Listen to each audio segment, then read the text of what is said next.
Hello student, welcome back. Basic mathematics के आज के इस लेक्चर में हम डिस्कशन करने वाले हैं एक बहुत इंपॉर्टेंट मैथमेटिकल कॉन्सेप्ट, और ये है इंटीग्रेशन। फिजिक्स में बच्चों हर जगह लगभग इंटीग्रेशन का यूज हम लोग डायरेक्टली या इनडायरेक्टली करते ही हैं, चाहे फार्मूला डेरिवेशन का हो, चाहे न्यूमेरिकल हो, हर जगह लगभग थोड़ा बहुत यूज होता ही है। बहुत सारे चैप्टर है जिसमें तो बहुत ज़्यादा यूज है, जैसे मैकेनिक्स की बात करें तो बहुत ज़्यादा यूज है। तो चलिए हम स्टार्ट करते हैं इंटीग्रेशन को, बिल्कुल बेसिक से लेके सभी पॉइंट्स को हम लोग लेक्चर वाइज लेक्चर कवर करेंगे। तो हेडिंग लगाइए इंटीग्रेशन। तो बच्चों इंटीग्रेशन का सबसे पहले समझते हैं कि बेसिक मीनिंग यानी एक्चुअल इंटीग्रेशन है क्या। तो जैसे मान लो कि हमारे पास छोटा छोटा लेंथ का टुकड़ा है, जैसे मान लो एक टुकड़ा है जो छोटा सा है, L1 लंबाई का है, इसका लेंथ L1 है। एक छोटा सा और टुकड़ा है लेंथ का छोटा सा पार्ट, लेट्स से इसका लेंथ L2 है। एक और छोटा सा पार्ट है, इसका लेंथ मान लो L3 है। तो बच्चों ये सभी पार्ट को अगर हम लोग जोड़ दें तो हम कह सकते हैं कि हमारे पास एक रॉड मिला जिसका लेंथ कितना होगा, L1 प्लस L2 और plus L3 equal to L। तो ये सभी छोटे छोटे पार्ट को अगर जोड़ते हैं तो हमें L मिलता है। ठीक है, इसी तरह से मान लो कि अगर इसको बहुत सारे छोटे छोटे क्या करते हैं, स्क्वायर में डिवाइड कर दो। ठीक है, तो स्क्वायर में छोटे छोटे पार्ट में डिवाइड करना डिफरेंशिएशन कहलाता था।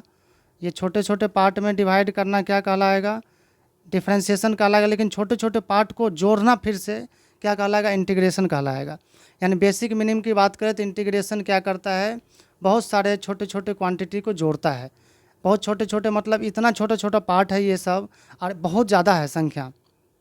यानी एक दो पार्ट तीन पार्ट नहीं मिलेगा कि आप डायरेक्टली ऐड कर लेंगे, यहाँ पे बहुत सारे पार्ट होगा। जैसे ऐसे समझो कि बाल, एक बाल है तो बहुत सारे बाल को क्या है, बॉल की संख्या गिनना है, ऐसे समझो। यानी बहुत ज़्यादा है तो उसको ऐड करना नॉर्मल तरीके से टफ हो जाएगा, तो इंटीग्रेशन उसको बहुत ईजिली तरीके से ऐड कर देगा। तो ये समझ में आ गया। तो सबसे पहले समझ लेते हैं इसका बेसिक मीनिंग क्या है इंटीग्रेशन का। तो अगर हम लोग इंटीग्रेशन का बेसिक मीनिंग देखें तो integration is used to join up the results of various physical quantity. यानी बहुत सारे फिजिकल क्वांटिटी का जो रिजल्ट होता है, यानी उसका छोटा छोटा पार्ट है, उसको जोड़ने के लिए हम लोग क्या करते हैं, इंटीग्रेशन का यूज किया करते हैं। आई होप कि क्लियर हो गया ये। अगर मैथमेटिकली बात करें तो बच्चों इंटीग्रेशन जो है ये रिवर्स प्रोसेस होता है डिफरेंशिएशन का। जैसे हम लोग किए थे ना, डिफरेंशिएशन में छोटे छोटे पार्ट में ब्रेक किए, इस तरह से छोटा छोटा पार्ट में ब्रेक किए, और इंटीग्रेशन क्या करेगा, ये छोटे छोटे पार्ट दिया रहेगा और इसको ऐड करके फर्दर ये पूरा शेप मिलेगा। ठीक है, तो क्लियर हो गया। मैथमेटिकली इंटीग्रेशन जो है रिवर्स प्रोसेस है डिफरेंशिएशन का, ये समझ में आ गया। अब थोड़ा सा हम लोग एग्जांपल से समझते हैं कि मैथमेटिकली इसको कैसे डील करेंगे। तो जैसे मान लो अगर y equal to x square है, तो एक फंक्शन ले लिए y equal to x square, तो इसका डिफरेंशिएशन जो होगा बच्चों dy बाई डी एक्स, तो इसका डिफरेंशिएशन होगा 2x। ये प्रीवियस लेक्चर हम लोग किए हुए डिफरेंशिएशन। तो इसको अगर हम लोग डिफरेंशिएट किए y को तो हमें डेरिवेटिव मिला कितना, 2x मिला। इसको बोलते हैं डेरिवेटिव, क्या बोलते हैं, डेरिवेटिव। ठीक है, तो y equal to x square को डिफरेंशिएट किए तो डेरिवेटिव मिला 2x। अब अगर इसको इंटीग्रेट करेंगे, इंटीग्रेशन का सिंबल ये होता है, तो इसको अगर हम लोग इंटीग्रेट करें, किसके रिस्पेक्ट डिफरेंशिएट किए, तो x के रिस्पेक्ट में, तो यहाँ पर वही करना पड़ेगा dx इंटू में, तभी पता चलेगा x के रिस्पेक्ट में इंटीग्रेट किए। तो ये फिर से मिल जाएगा यही चीज़, क्योंकि रिवर्स प्रोसेस है।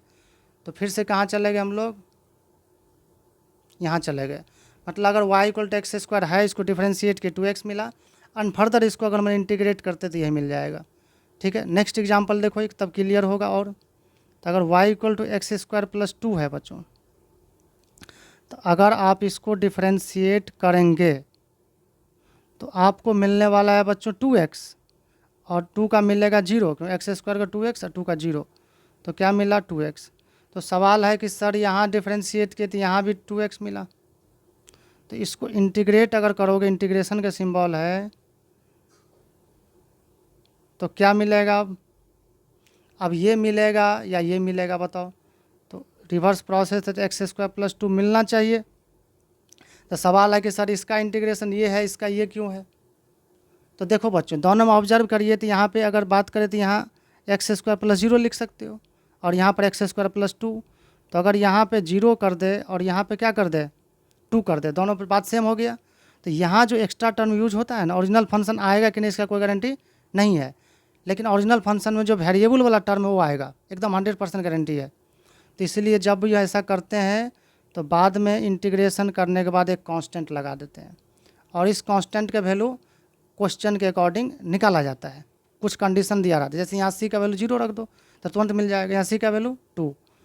तो यहाँ पे इस सी को बोलते हैं हम लोग इंटीग्रेशन कांस्टेंट, सी को बोलते हैं इंटीग्रेशन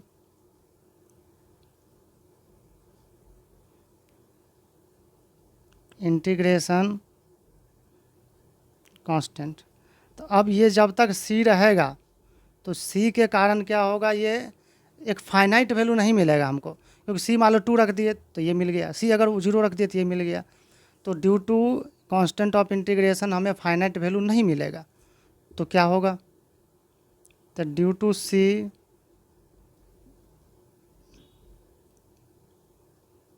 वी डोंट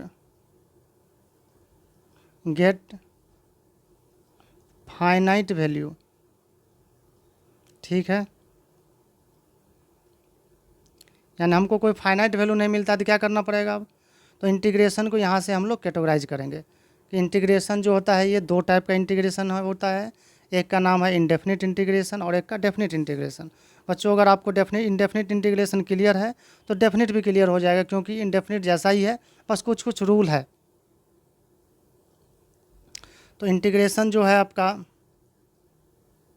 ये सी के हिसाब से ही कि इंटीग्रेशन जो है टाइप्स ऑफ इंटीग्रेशन,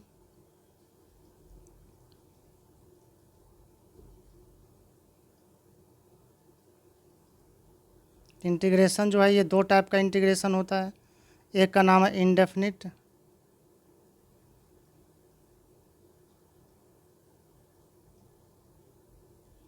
और दूसरा का नाम है डेफिनिट।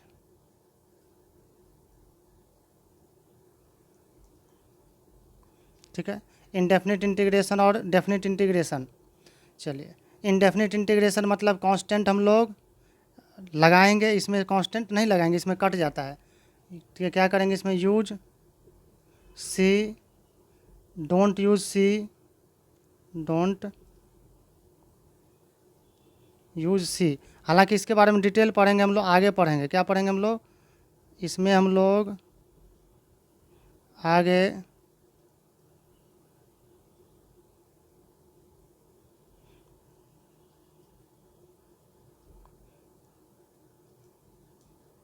पढ़ने वाले हैं। ठीक है,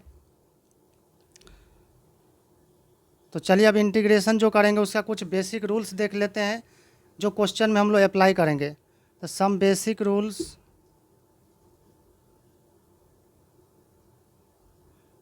सम बेसिक रूल्स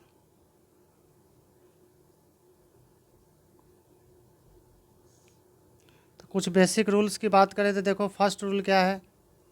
तो पहला रूल है, अगर मान लो इस फॉर्मेट का अलजेब्रिक फॉर्मेट का हो, जैसे x⁴n dx, अगर इस फॉर्मेट का हो बच्चों तो यहाँ पर क्या करेंगे, अगर याद रखना यहाँ पे जो ये चीज़ है वही चीज़ यहाँ होना चाहिए। अगर दोनों सेम है इसका मतलब फार्मूला काम करेगा। ठीक है, यानी इसको हम लोग ऐसे लिख सकते हैं x⁴n, यहाँ ये फॉर्मेट बना रहे हैं dx, तो क्या करना यहाँ पे पावर में एक ऐड करना, पावर में एक ऐड करेंगे और जो नया पावर बनेगा n+1 उसी से डिवाइड कर देंगे, प्लस एक इंटीग्रेशन कांस्टेंट लगा देंगे हम लोग। फार्मूला क्या होगा, यहाँ जो चीज़ है वहाँ यहाँ रहेगा तो फार्मूला काम करेगा, और इस पर केवल पावर चाहिए। n क्या है, यानी कांस्टेंट है, n क्या है, यहाँ पे n जो है, n कोई भी कांस्टेंट होना चाहिए, यानी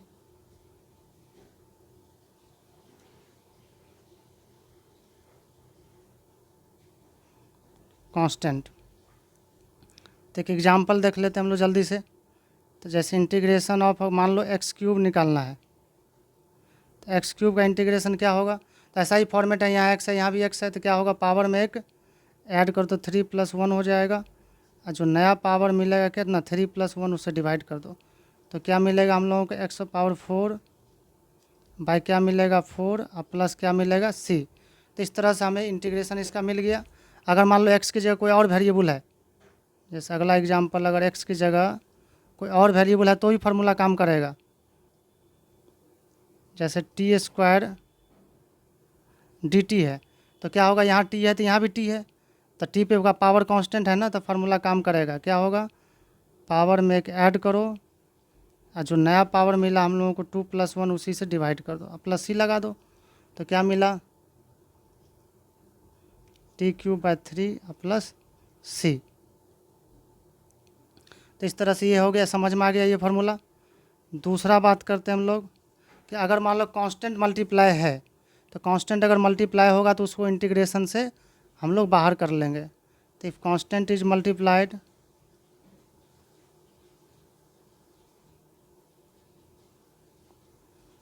constant is multiplied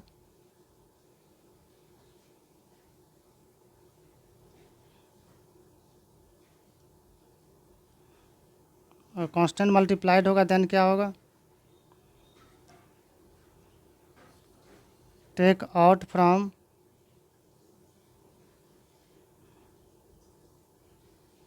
integration.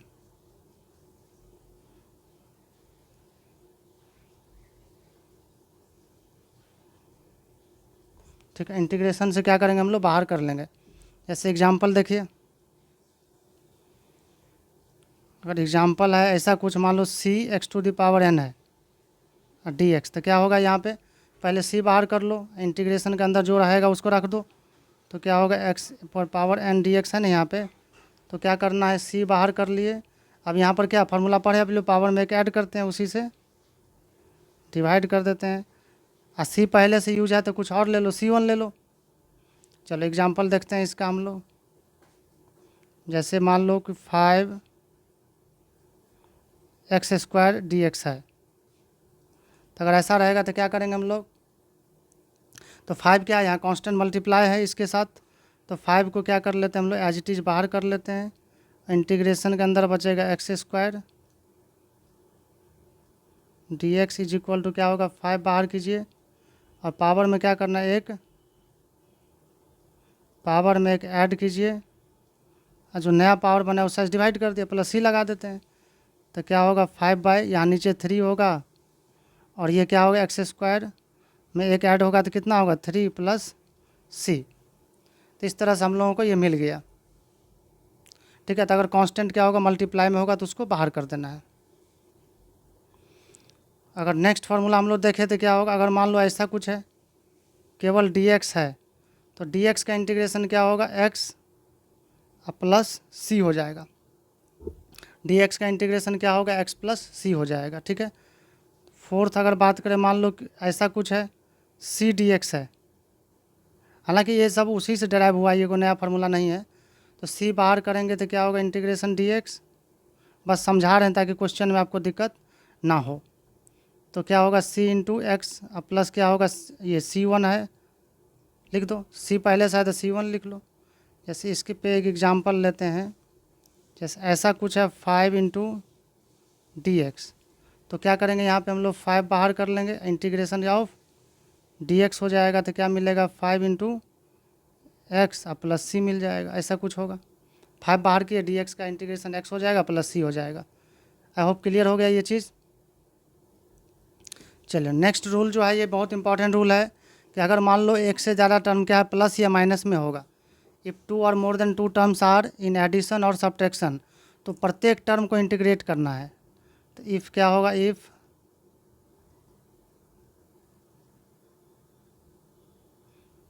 2 or more terms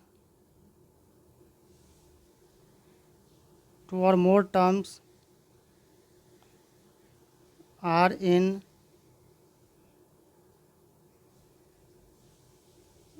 addition और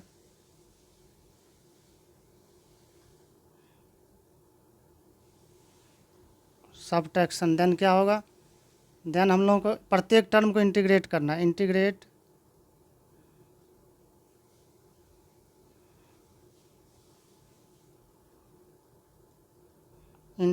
ईच टर्म। ठीक है, तो जैसे मान लो y इज इक्वल टू क्या है, जैसे एक टर्म u है, इसमें x के, ये u खुद x के टर्म में होगा, वो u plus minus v plus minus क्या w, अगर ऐसा कुछ है तो इंटीग्रेशन हम लोग y dx निकालना है। तो y dx निकालोगे तो क्या होगा, u का भी लोगे, u dx करोगे। अब u खुद ही क्या है, बहुत सारा टर्म का कलेक्शन है, प्लस रहेगा तो प्लस लिखना, माइनस रहेगा तो माइनस लिखना। अब v में जितने टर्म है सब का इंटीग्रेशन होगा, प्लस तो प्लस रहेगा तो प्लस, माइनस रहेगा तो minus, w into D x. तो यहाँ से क्या समझ में आया, जितने टर्म है सबको इंटीग्रेट करना है। इस पर क्वेश्चन एक लेते हैं, जैसे एग्जांपल देखिए, y इज इक्वल टू मान लीजिए x square plus 2x minus 4 है, ये दिया हुआ है आपको। तो फाइंड कर रहा है कि integration y dx, find integration y dx निकालना है। तो कैसे निकालोगे, y में कितने टर्म है, एक टर्म, दो टर्म, तीन टर्म, तो तीनों को इंटीग्रेशन करना है। तो सॉल्यूशन देखो, सॉल्यूशन, तो बच्चों यहाँ पर क्या करना है, y की जगह क्या करोगे, पहले तो y dx लिख लो, ठीक है।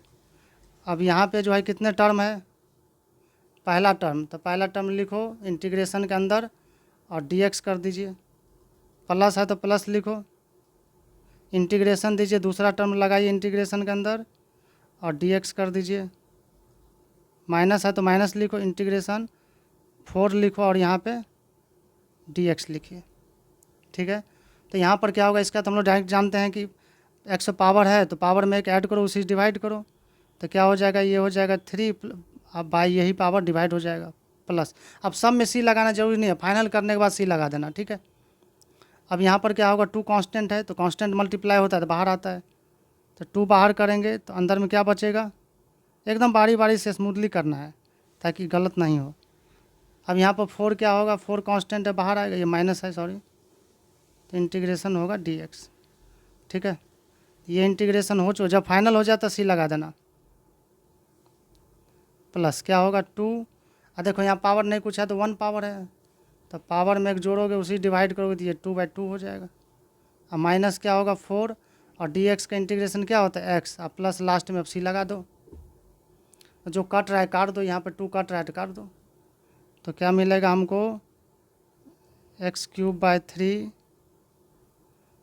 प्लस क्या मिलेगा यहाँ पे x² minus this is 4x plus c, तो ये होगा इंटीग्रेशन y dx,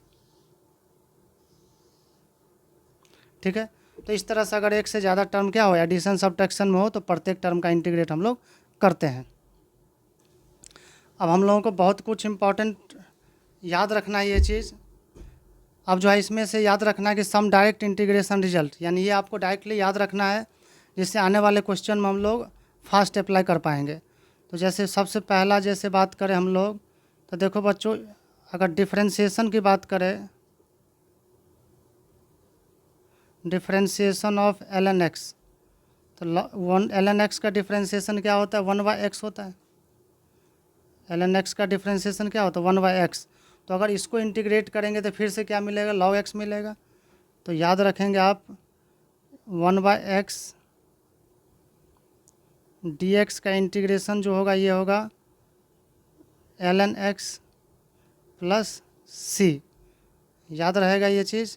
तो ये फार्मूला होगा रिवर्स प्रोसेस से, कैसे हुआ, तो ln x का डिफरेंशिएशन 1/x होगा, तो 1/x का इंटीग्रेशन फिर से ln x होना चाहिए। दूसरा जो है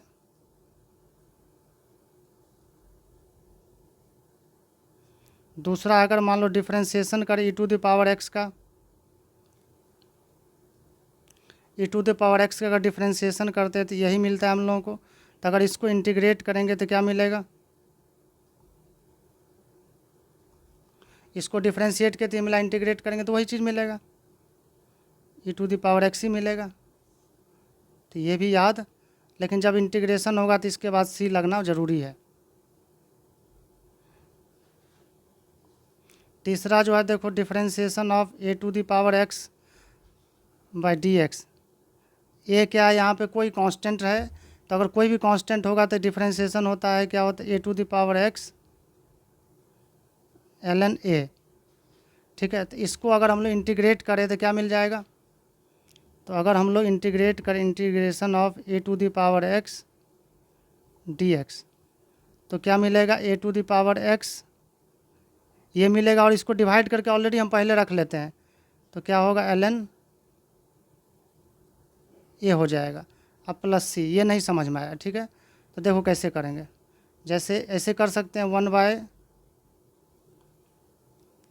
1/ln a d a to the power x by कितना डी एक्स, तो इज इक्वल टू कितना होगा, a to the power x हो जाएगा, क्योंकि ऑलरेडी ये डिवाइड कर दिए हैं।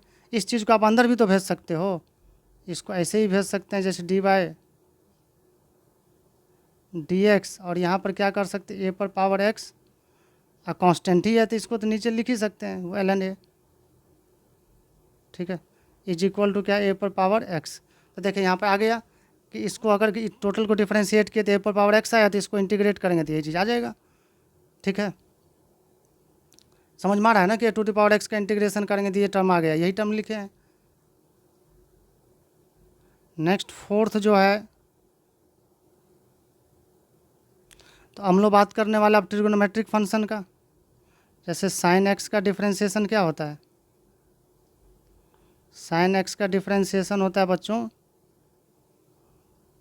कॉस एक्स, तो कॉस एक्स का इंटीग्रेशन क्या होगा,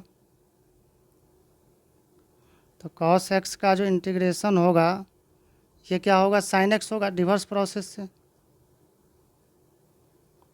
अब प्लस सी लगा देंगे, ठीक है।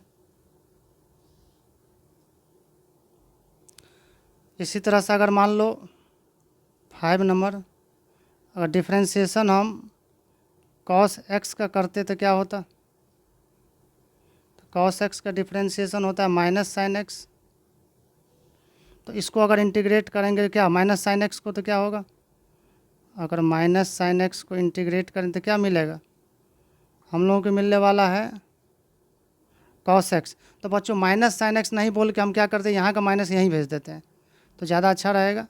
तो डायरेक्टली याद रखना है कि साइन एक्स का इंटीग्रेशन क्या होगा, साइन एक्स का इंटीग्रेशन होता है minus cos x.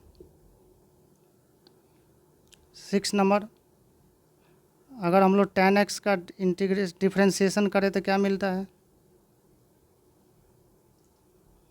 Sec square x मिलता है। तो अगर इसको हम लोग इंटीग्रेट कर दे तो क्या मिलेगा, और सेक स्क्वायर एक्स को क्या करें हम लोग इंटीग्रेट करें तो क्या मिलने वाला हम लोगों को, tan एक्स प्लस सी मिलेगा।